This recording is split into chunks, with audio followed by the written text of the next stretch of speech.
Hey guys, it's Hannah from Better Lettering, and today I'm going to be showing you my looking ahead spread. This year I'm using the Scribbles That Matters A5 dot grid journal.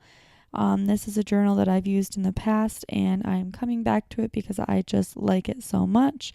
So this is the front page. You can fill out your information in case it gets lost. It also has 2 bookmarks, 2 different colors, which is really nice. It has a pen holder up on the right hand corner, as you can see.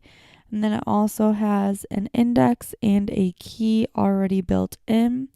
Another nice thing about this journal is that all of the pages are already numbered for you. So let's jump right in. This spread is a little bit different than the spreads that I've done in the past. I decided to switch it up and see if this will work better for me.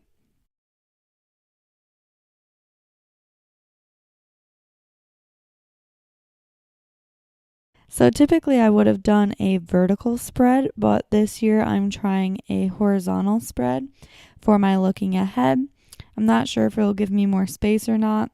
And right now I'm only doing 6 months ahead. These journals typically only last me about 6 months anyway, and I'm not sure if I'll need to plan too far in advance.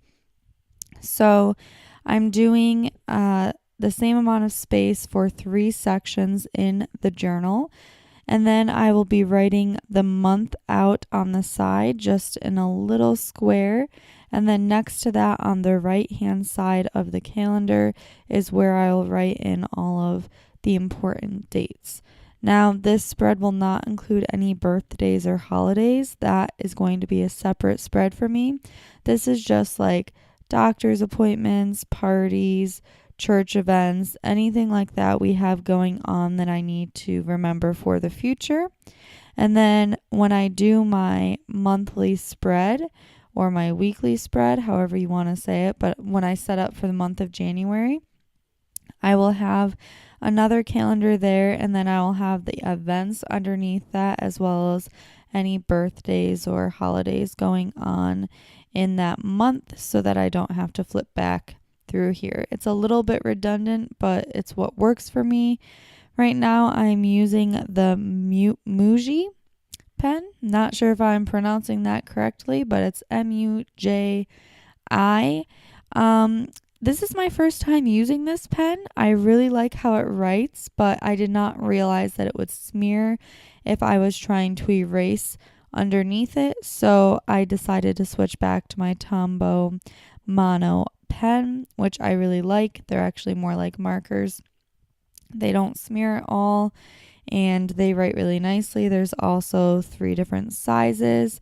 Right now I'm using the 0.5 size in the Muji, which works well for me.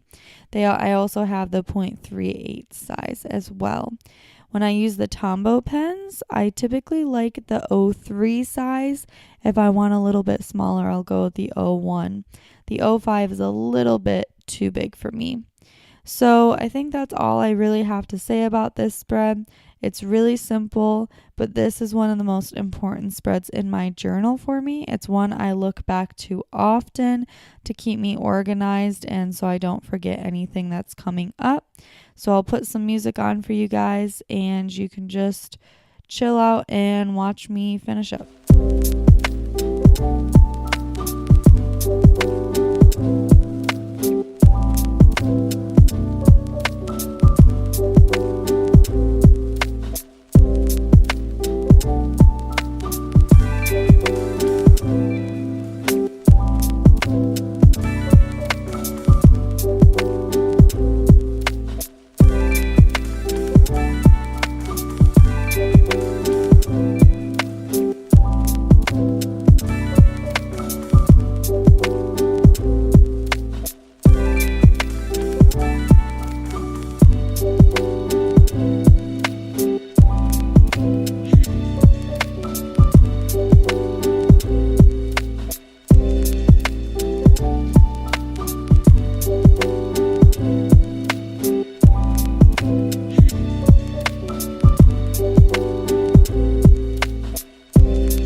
that's it. Like I said, this is a really simple spread, not too complicated. Really, anyone can do it.